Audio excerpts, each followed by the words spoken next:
Nem sei o que dizer acerca da lição. É muito complicado tentar resumir uma coisa que deveria ser estudada quase que palavra a palavra. Quem eventualmente não teve oportunidade de estudar a lição em casa, lanço este desafio para que a estudem. Apetecia-me ler tudo, mas não temos tempo para isso, infelizmente, e para isso cada um pode fazer em casa. Lembram-se, as nossas irmãs e irmãos que nos seguem, tanto aqui como em casa, a quem nós saudamos, estamos felizes porque, apesar da distância, ainda há pouco conversando com uma irmã estávamos a falar das mudanças que a nossa sociedade está a ter e que, quanto a mim, começou quando começámos a ter meios de comunicação mais acessíveis, segundo o que se diz, mais direto, mas mais impessoal, como, por exemplo, os telemóveis. Mandamos uma mensagem, mas não falamos.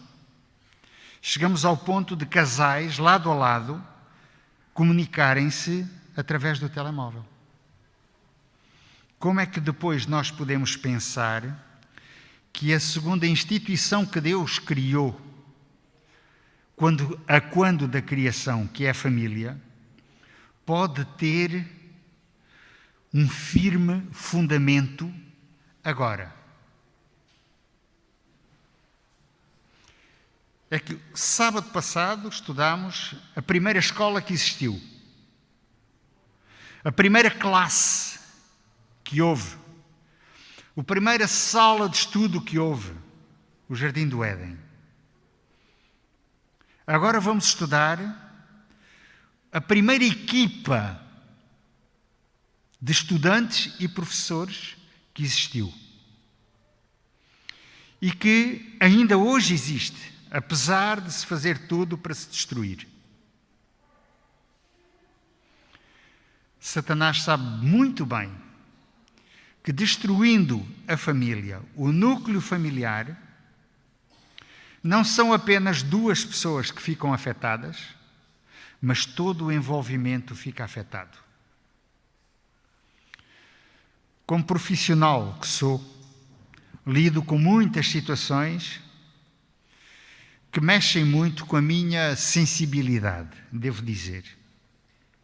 Sei que tenho que superar isso, mas mexe sempre comigo quando sei que uma família se desfaz. E hoje em dia é muito difícil ver-se uma família que persiste ao longo de muitos anos. Aqueles que já estamos casados há 40 anos, hoje somos uma raridade. Os nossos pais, que também casaram mais tempo, a maior parte deles já não existem. Somos nós agora, a nossa geração, que somos eventualmente a tal representação daquilo que Deus criou como uma instituição que era para sempre. E cada vez mais o nosso inimigo pretende destruir este núcleo fundamental. Numa sociedade, a base da sociedade são 3 elementos muito importantes: justiça, educação e saúde. Se estes 3 elementos, departamentos, começam a desmembrar-se, a sociedade começa a desfazer-se. O que é que está na base da educação? Qual é o elemento básico da educação? O professor, de acordo. A escola, perfeitamente de acordo. Mas onde é que isto tudo começa? Na família. Começa na família. O professor, que não é ao mesmo tempo pai ou mãe de uma criança, é um instrutor.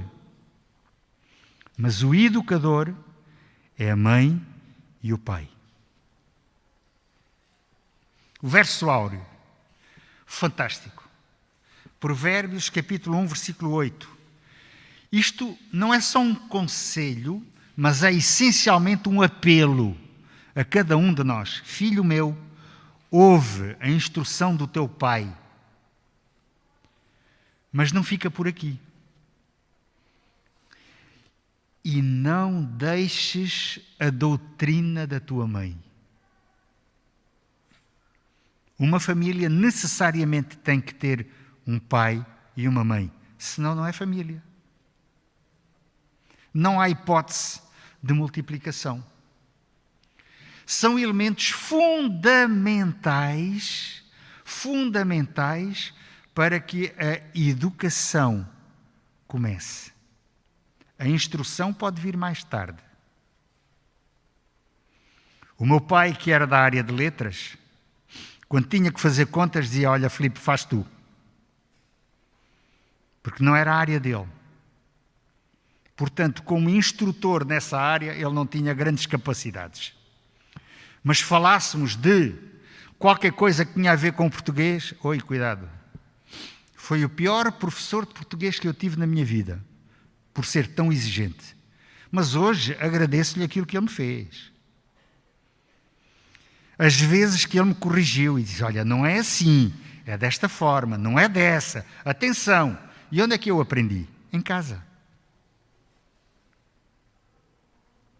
É este o papel que Deus criou para cada um dos elementos da sociedade onde nós estamos inseridos.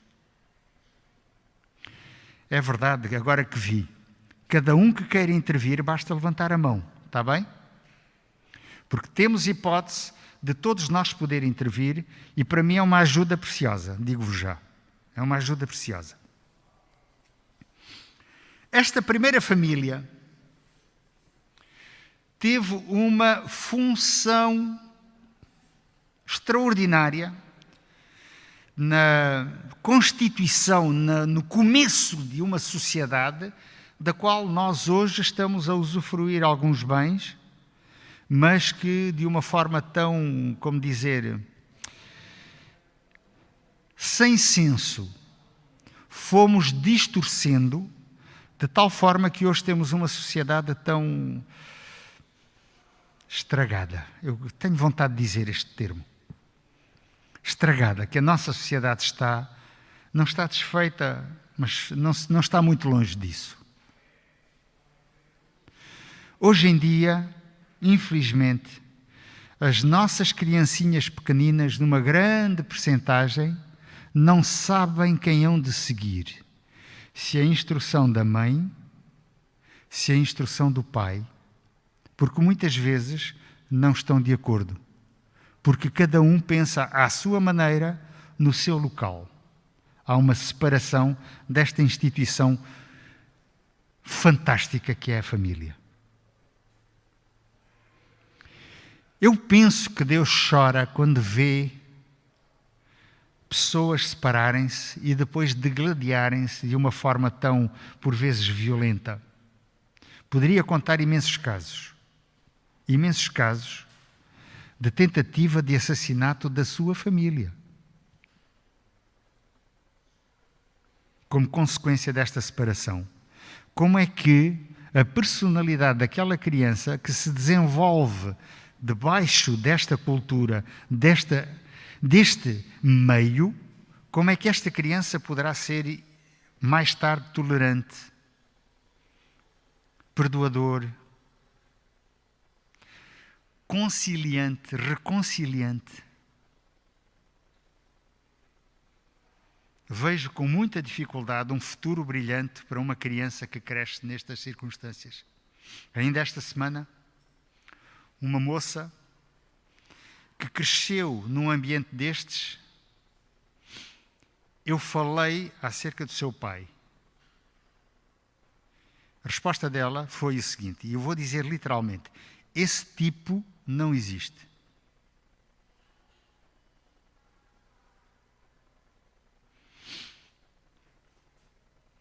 E eu sei que é o sentimento dela. A moça tem 17 anos. Esse tipo não existe. Não foi isso que Deus criou. Vamos tentar ver o núcleo familiar inicial do Éden. Semana passada estudámos a escola, agora vamos ver quem são os participantes desta escola. Quem era? De um lado temos o pai, Adão, do outro lado temos a mãe, Eva. Conseguimos imaginar alguém mais perfeito do que estes dois seres? Alguém, por exemplo, me imagina com 3,5 metros de altura? Esta igreja, teríamos que levantar a galeria e a porta, porque senão não conseguiríamos entrar, não é? Isto transformou-se muito, degradámos. E já repararam que quando há a famosa evolução segundo a lei humana, é sempre uma involução, ou seja, há uma regressão, nunca há uma progressão. Já imaginámos isto? Mas Deus criou perfeito. A mãe, com 2 metros, 2,5 metros.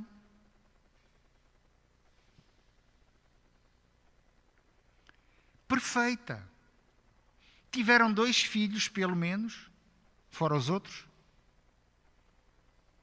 Foram provavelmente educados da mesma forma. Não acredito que houvesse, digamos, primazia de um em relação ao outro. Mas sabemos qual foi a consequência. O primeiro assassinato de que há história e na realidade que existiu. Um irmão mata o outro. Onde é que está o erro? Na educação? Nos educadores? Se é nos educadores, por que um toma uma determinada decisão e o outro não toma a mesma decisão? Por que começa a criar dentro destes 2 seres também perfeitos, se calhar já um pouco menos perfeitos, se pudéssemos dizer assim, porque o mal começou imediatamente a fazer a sua ação, não esperou tempo, foi imediato. Eva já teve os seus filhos com dores. Deus disse. E Adão já tinha que transpirar para trabalhar. E não era só colher, só maravilhar-se. Adão viveu 930 anos. Seguramente viu várias gerações. Por que Deus permitiu que ele vivesse tanto tempo? Estamos em paz com o micro. Por que ele permitiu que vivesse tanto tempo? Foi seguramente para ele transmitir aquilo que viu antes e aquilo que vê agora, depois. Para ensinar a doutrina que Deus deixou para nós podermos ensinar aos nossos filhos. Existe um Deus cujo bilhete de identidade dele tem 4 letras. Diz apenas amor. Ponto final. A sua característica máxima é amor. Ponto final.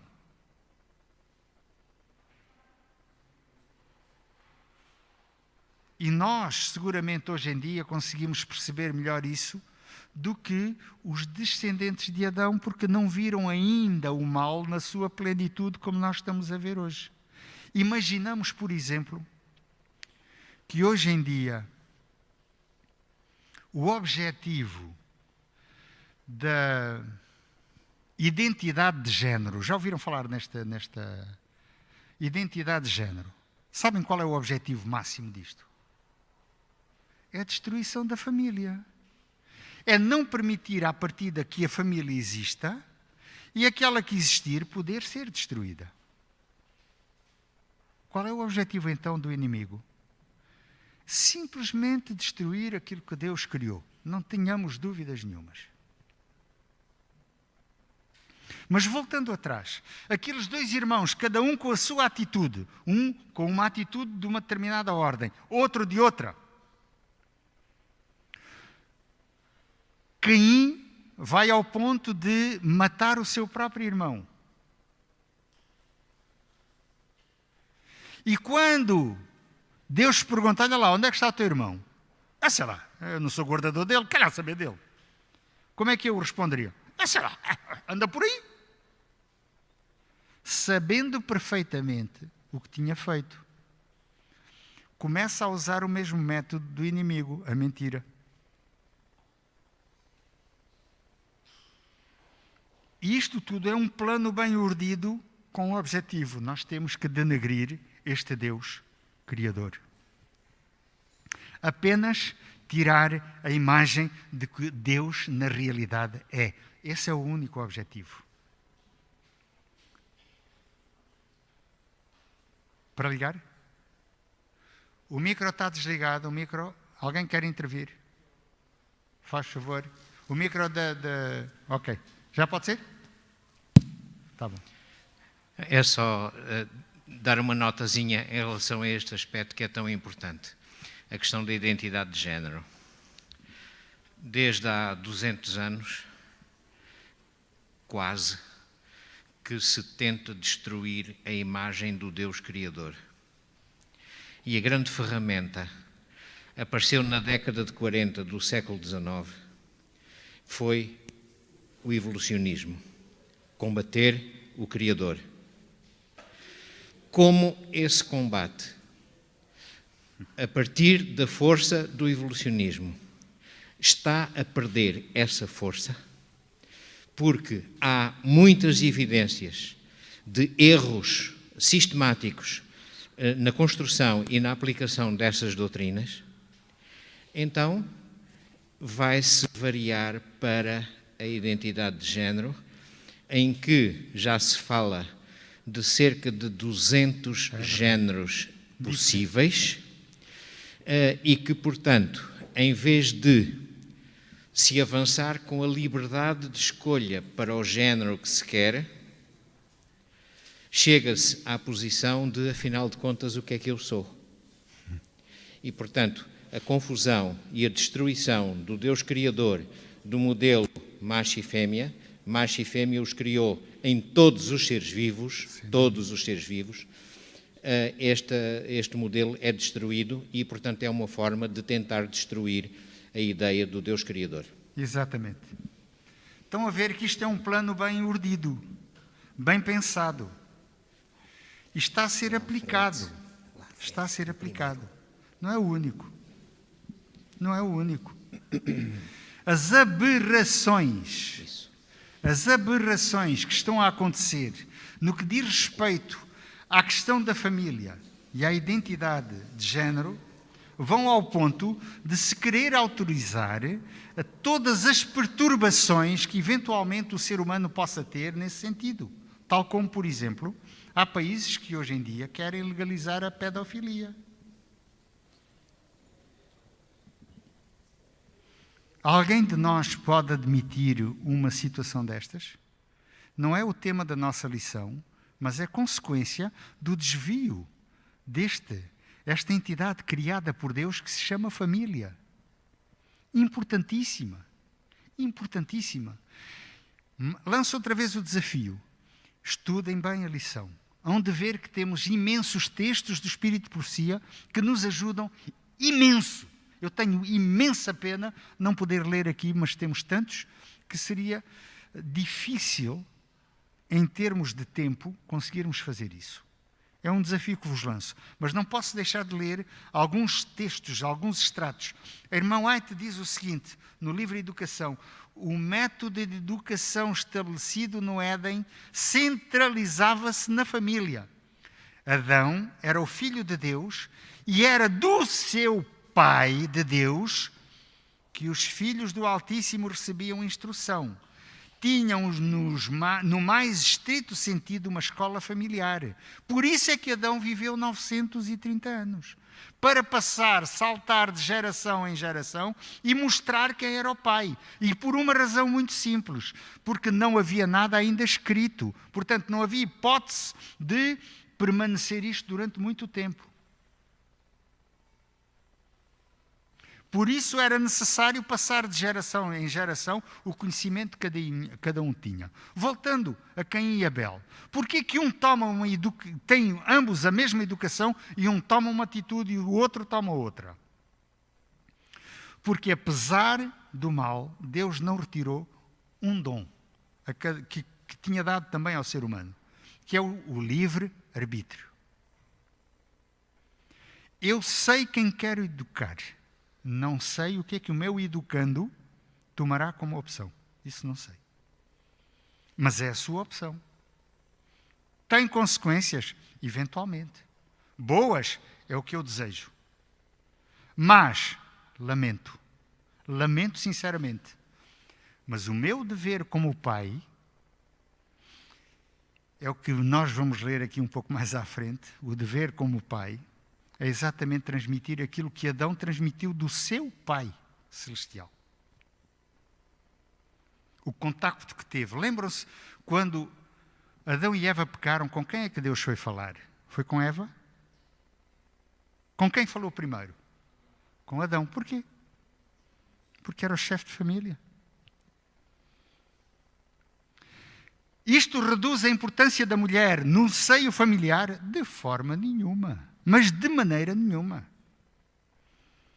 Mas é bom que nós, homens, pensemos que nós temos também uma responsabilidade imensa. Não é só a mãe. O pai também tem uma influência muito grande nos seus filhos. Se não tem, deveria ter. E o sentido é único. Voltar-nos para o nosso Pai de todos, que é Deus. Vou ler, na parte de domingo, 2 pequeninos extratos. Um diz o seguinte: a educação cristã é um compromisso para se educar as famílias.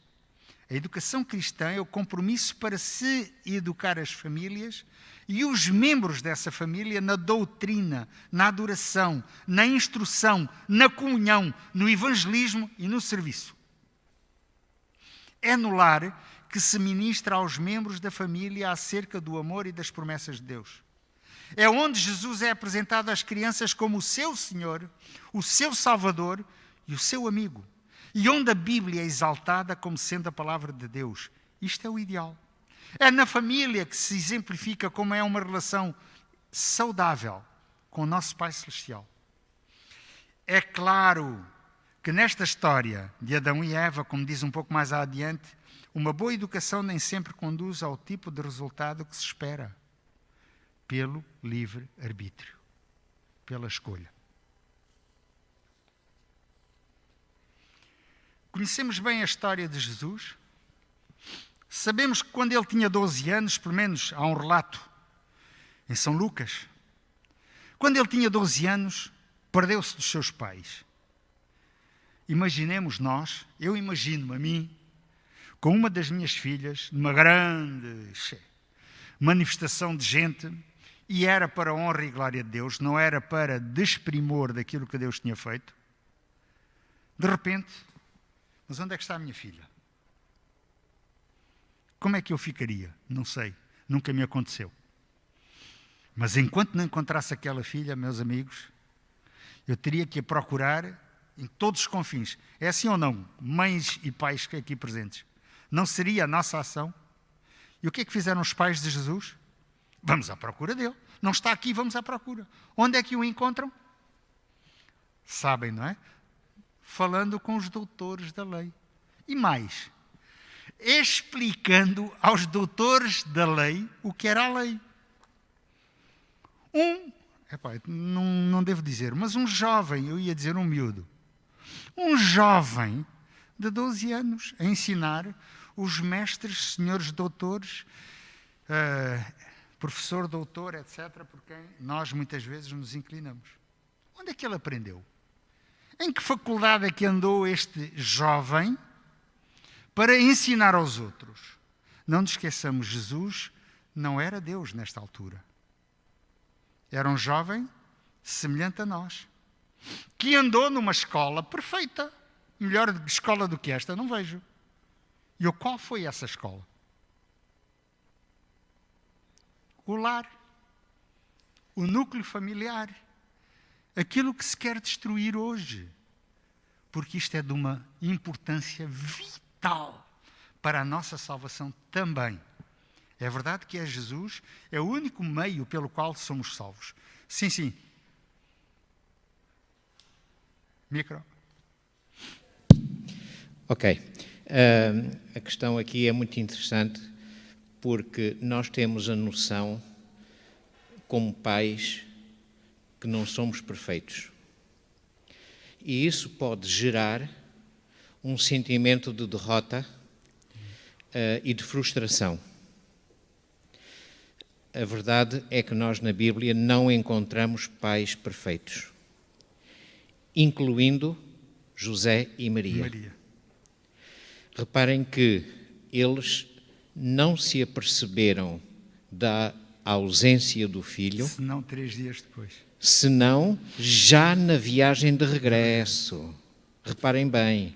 Ou seja, aqueles dias passaram e eles estavam na maior. Está com os outros, está com os amigos. Isto é uma virtude e é um defeito. É uma virtude porque eles deram espaço e deram autonomia à criança. Mas é um defeito porque se desleixaram em relação à criança. Foram a um extremo, a um exagero. E o resultado foi que eles depois ficaram aflitos. Então, onde é que ele está? E tiveram de voltar atrás e andar à procura dele até que o encontraram no templo. Ou seja, também os pais que nos são mostrados na Bíblia têm as suas fraquezas. Sem dúvida. E isso significa que Deus sabe que isso é verdade e que Deus nos pode ajudar nas nossas fraquezas e que, apesar de imperfeitos, com a ajuda de Deus, os resultados podem ser positivos. Sem dúvida. Sem dúvida, e muito obrigado por esse detalhe.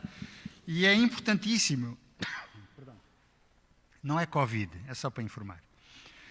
É importantíssimo este pequenino detalhe que nos mostra que realmente nós, como pais, também muitas vezes somos, ou quase sempre somos imperfeitos, não é? Perfeitos não somos. Mas temos a obrigação de, pelo menos, fazer a nossa parte. Conhecer que parte é que eu tenho que ensinar e o que ensinar e quando ensinar. Isso é fundamental. E Maria foi a primeira professora do seu filhinho e soube ensinar ao seu filho quem era o pai de Maria e qual a função desse pai de Maria. Tanto mais que ele soube depois ensinar aos outros também quem era o seu pai, Deus, e mostrar como ele era na sua essência, apesar de ter apenas 12 anos. Mas lembramos-nos que Jesus tinha uma profissão, recordam-se qual era a profissão dele? Carpinteiro. Em que escola profissional é que ele andou? Com o seu pai. Ou seja, ele imitou o seu pai.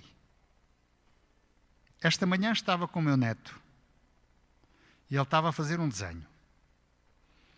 E disse assim, olha, vou pôr aqui um lugar para pôr a minha bicicleta. E desenha a bicicleta. E eu que conheço a bicicleta dele disse, Gonçalo, a tua bicicleta não é bem como esta. Não, esta é a bicicleta do papá. Agora vou desenhar a minha bicicleta. E desenhou a bicicleta semelhante à dele. Avô, já viste que a bicicleta do meu papá tem nas rodas, tem umas cores? Eu não tinha reparado nesses pequenos detalhes. A quem é que ele procura imitar? O seu pai.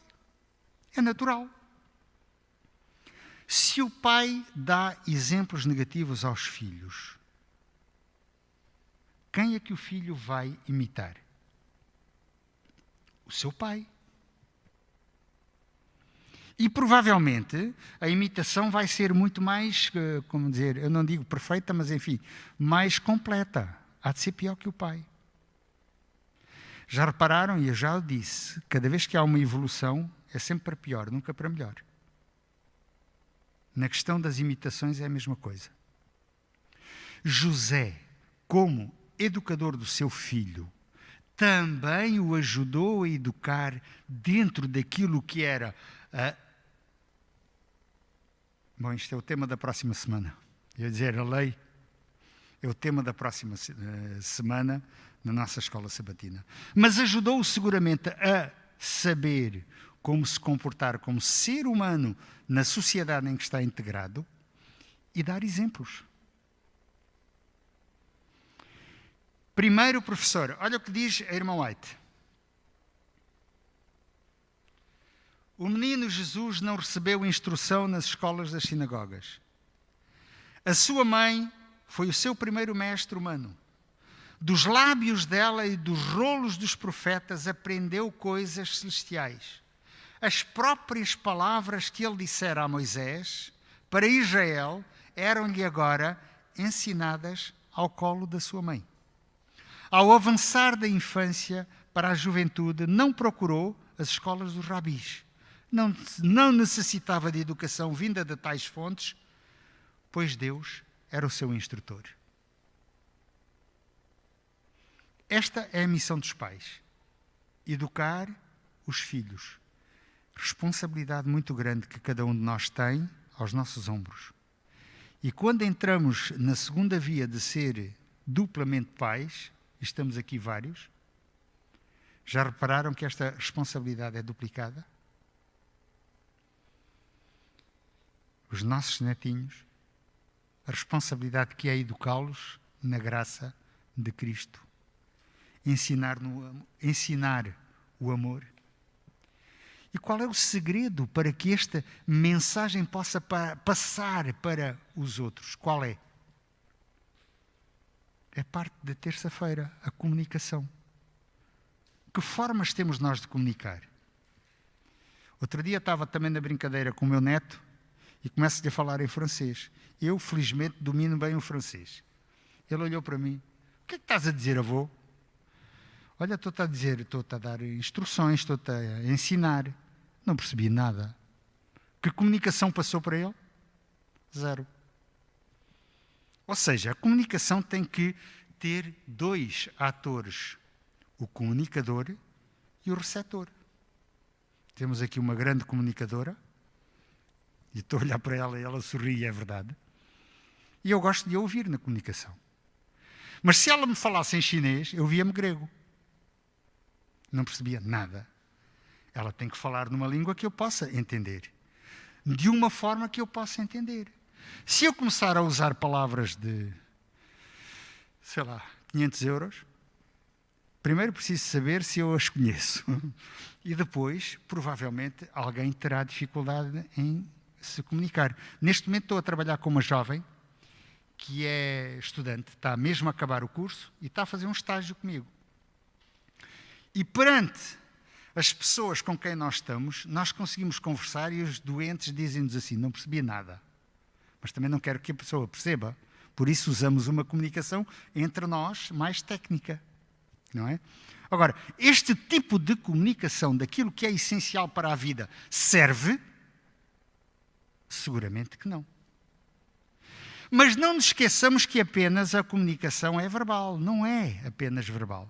Há uma segunda comunicação, que essa então às vezes é de se torcer a orelha, que é o exemplo. O povo diz, faz o que eu digo, mas não faças o que eu faço. Isto é um ditado popular. Não é isto que Deus nos ensinou.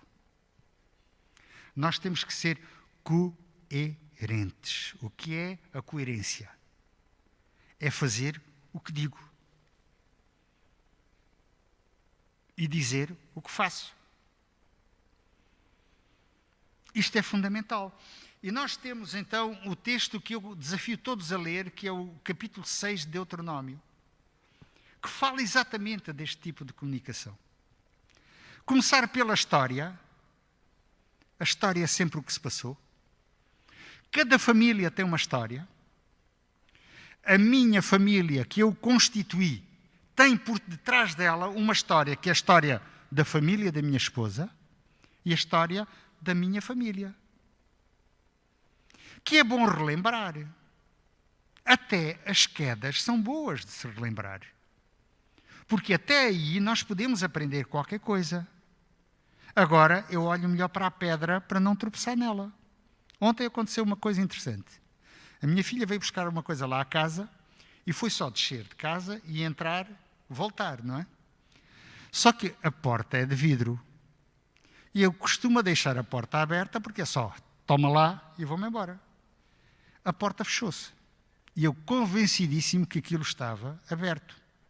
Epá, deu uma cacetada com este polegar que me dói. Portanto, a comunicação não passou nesse momento. Nós temos de estar atentos. Se eu estivesse atento, eu teria visto aquela porta de vidro, bem limpa. Esse é que é o mal. Se estivesse suja, eu teria visto. Bem limpinha, e pimba, levou uma cacetada. O vidro levou, mas quem ficou pior fui eu, não é? Muitas vezes é isto. A coerência é nós sermos aquilo que dizemos e aquilo que dizemos ser exatamente aquilo que nós fazemos. É difícil? Sim. Exige essencialmente uma coisa que era fundamental e que eu tenho a certeza que Adão e Eva começaram a torcer imenso a orelha quando, no fim, na viração do dia, deixaram de ouvir o seu amiguinho Jesus, que vinha ter com eles e conversar. O Criador que vem ter com eles e conversar com eles. Então, como foi o dia? Será que Deus não tinha visto o que eles fizeram durante o dia? Claro que viu. Mas vamos lá, o que é que vocês viram de novo? O que é que foi bom, o que não foi? Viram alguma coisa de errado? Será que Deus faz isso conosco hoje? Será que cada um de nós pode comunicar com o seu Criador ou não? Temos um meio de comunicação. Aqueles que aceitam a Bíblia como um bom meio de comunicação, sabem que nós temos um excelente meio de comunicação dado por Deus. E deveríamos ver nos pequeninos detalhes como Deus nos ajuda. Esta semana, peguei no carro da minha esposa, tive que meter gasolina. E o meu carro é a gasóleo. Estou mais habituado a meter gasóleo. E eu entro na bomba da gasolina, e estaciono, e vou pegar na mangueira do gasóleo para meter. E aquilo não entrava. E disse, caralho, o que é que se passava? E eu olhei para lá e pimba, não entra, não entra, não entra. E eu disse, olha, esta bomba se calhar tem um defeito, vou a outra. E coloquei e fui. Quando vou no carro, de repente vai assim, plique. Mas o carro é gasolina e tu pegaste no manipulo do gasóleo. Vocês não imaginam como eu agradeci a Deus?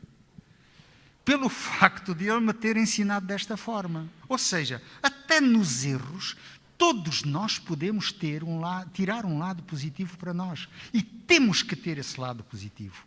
E isto é a comunicação entre Deus e nós. Deus deu-nos o melhor meio de comunicação que nós podemos ter, que é a oração. Em tudo deveríamos orar. Sempre orar. E esta comunicação ninguém pode cortar. Esta comunicação, meus irmãos, é um meio excelente para a nossa formação do caráter. E é um meio excelente que cada um de nós tem de pedir ajuda para que Deus formule também o caráter dos nossos filhos. E que faça melhorar o caráter dos nossos entes mais próximos. Reparemos, se temos famílias que funcionam bem, a base da sociedade é a família, logo, como consequência, a sociedade vai funcionar melhor. Se temos famílias que não funcionam, a sociedade pode funcionar bem? A base treme, o edifício desmorona-se.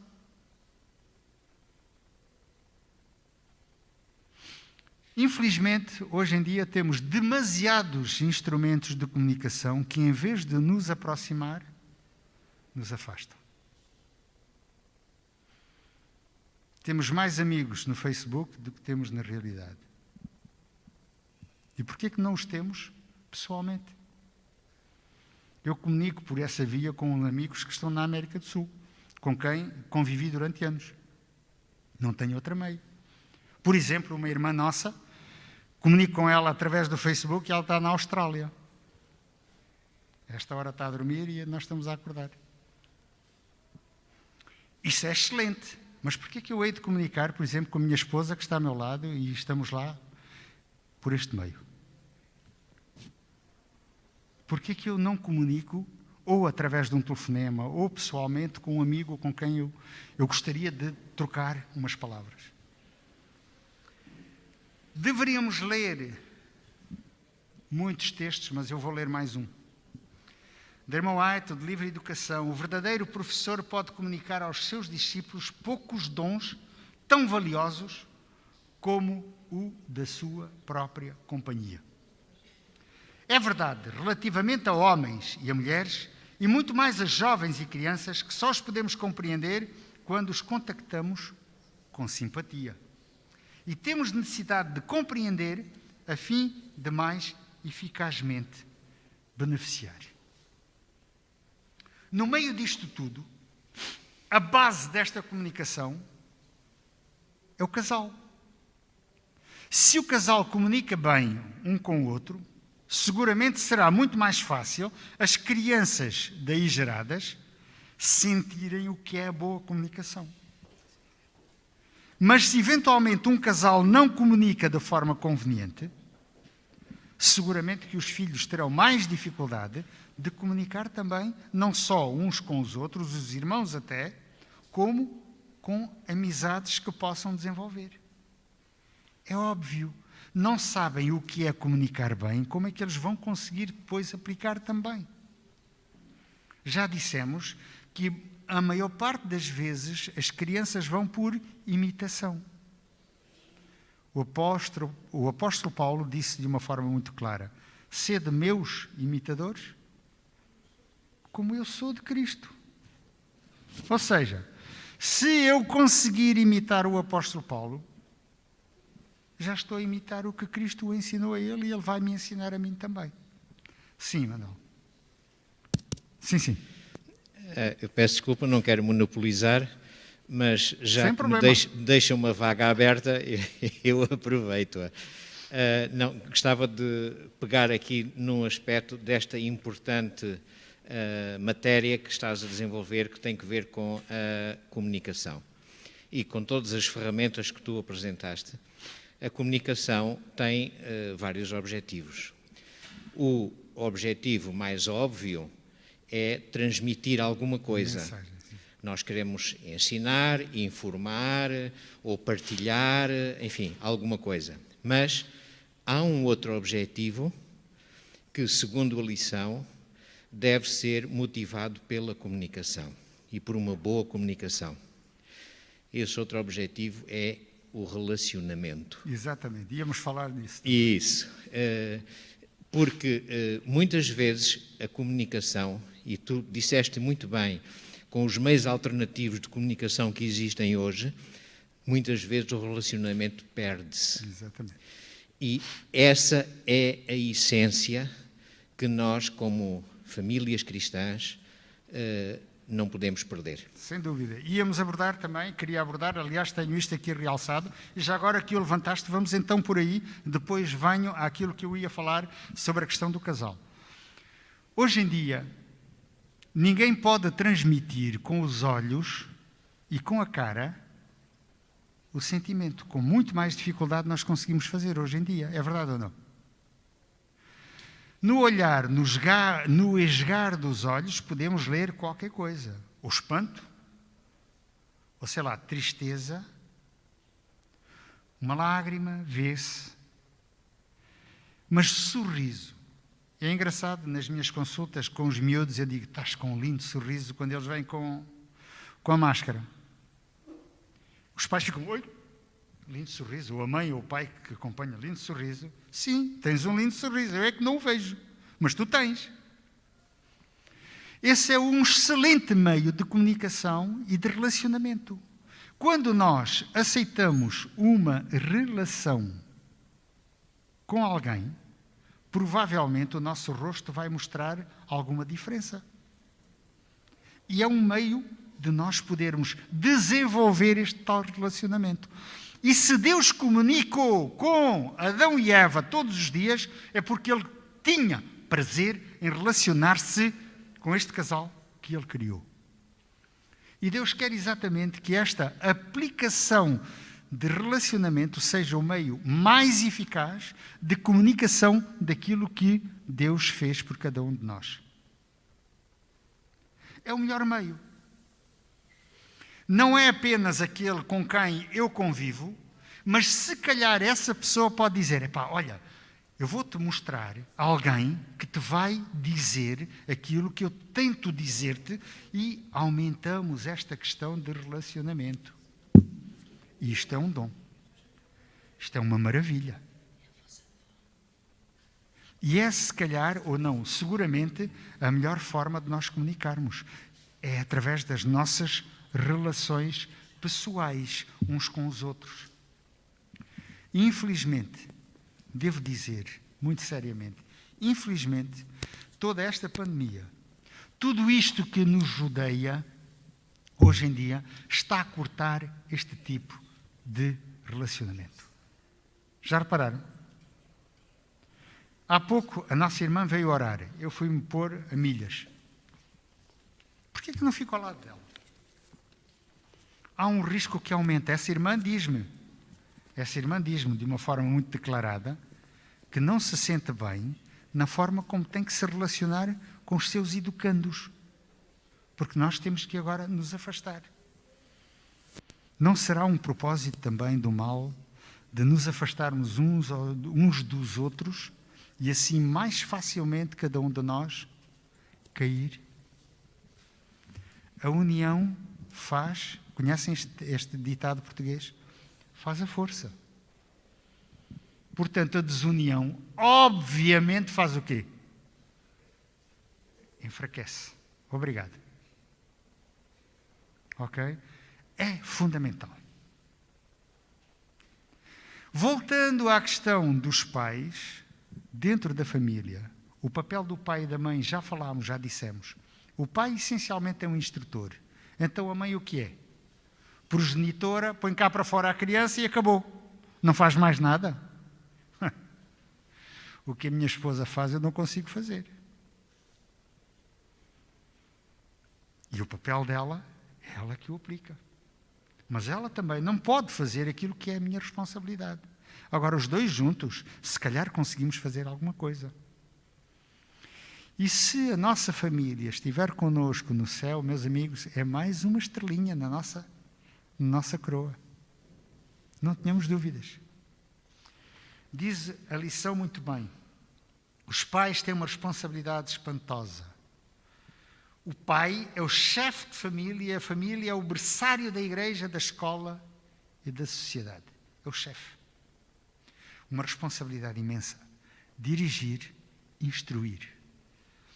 A mãe tem o papel mais importante em toda a sociedade.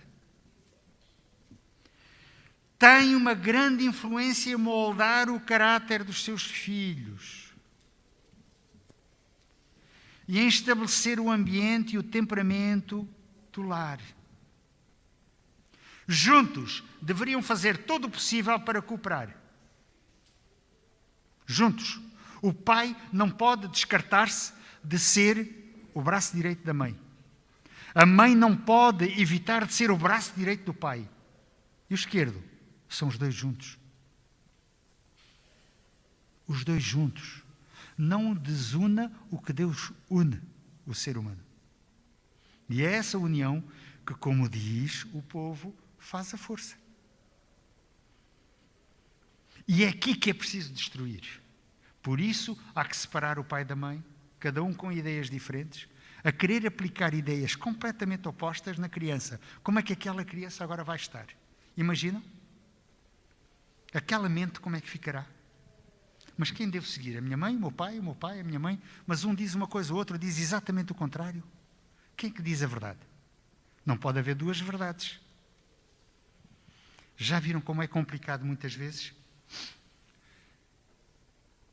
Ser um verdadeiro pai ou uma verdadeira mãe nesta sociedade em que nós estamos inseridos agora, isto já existe há muito tempo. A separação de casais já existe há muito tempo. Mas hoje em dia há mais separações do que uniões. Em termos estatísticos.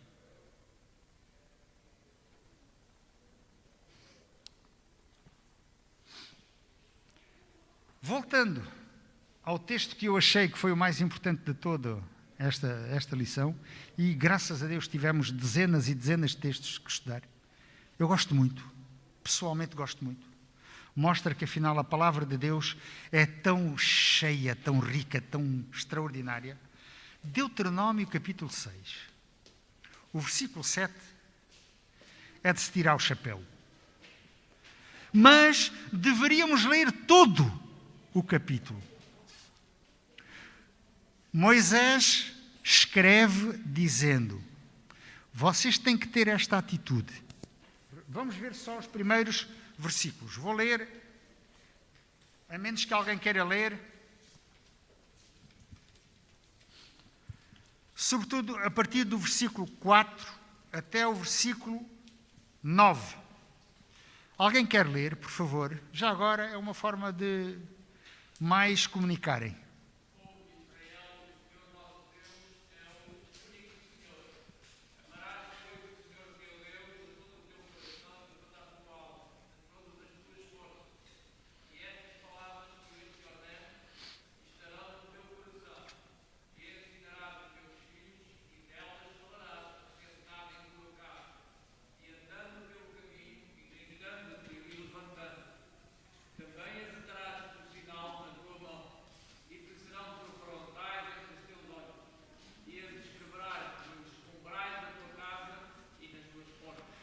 Reparem, muito obrigado, Carlos.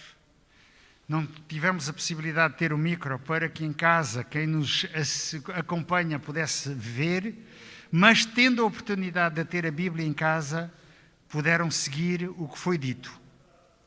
Reparem a ordem de Moisés. Por inspiração de Deus, Israel, ouve a história da tua vida, da tua existência, a história que és tu e o teu povo. Agora reparem, o versículo 6.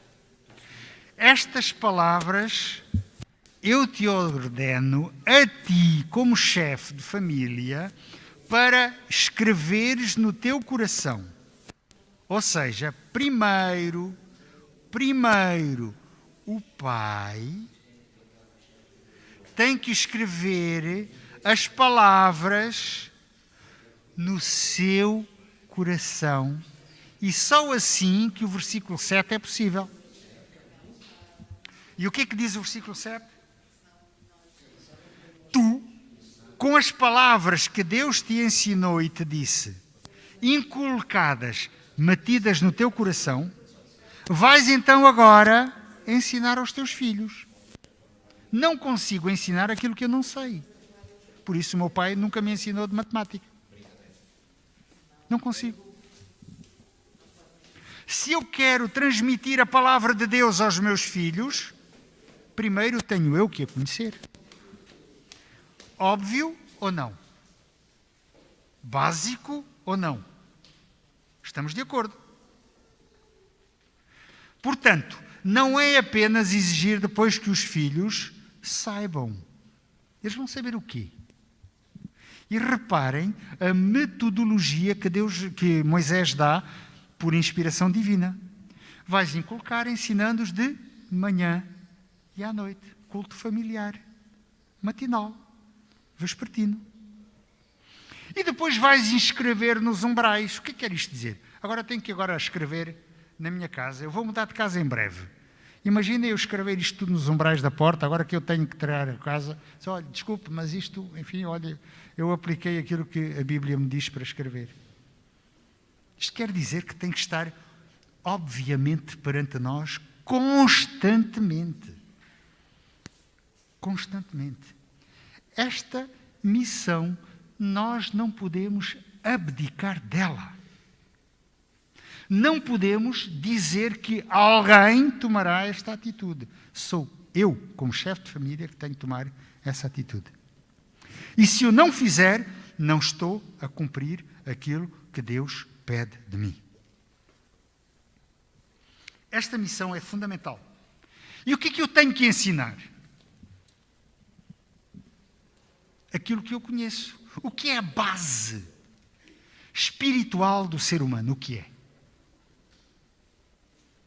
É a história do ser humano, a história do pecado e a história mais bonita, que é a história da redenção, do resgate, do restauro. Isso é que é o básico e o importante que nós temos que ensinar. Se com isso eu devo saber matemática, devo saber geografia, devo saber história, muito bem, sim senhor, mas não me afaste daquilo que é o essencial. Se cada um de nós conseguir aplicar isto nas suas vidas, não só estamos a construir famílias como Deus pretendeu que a primeira família fosse, e que Deus pretende que cada família seja, como estamos seguramente, por um lado, a preparar novos membros para estarmos a viver eternamente no céu, como estaremos, aquilo que eu mais ambiciono, a abreviar a vinda de Jesus. E quando nós vemos tanto mal como ele está perante os nossos olhos, só peço mais e mais e mais uma vez aquilo que João pediu no final. Ora vem, Senhor Jesus. Que a nossa família seja o meio pelo qual Jesus possa voltar e muitos outros possam ver Cristo em nós. Gosto tanto deste hino. Que os outros possam ver Cristo em nós. É a minha sincera oração. Obrigado pela vossa atenção, obrigado pela vossa participação e não nos esqueçamos, proximamente, o microfone está disponível para que outros possam também aproveitar e transmitir o seu sentimento, porque não é só guardar para si, nós temos também que expressar aos outros. Muito obrigado pela vossa colaboração.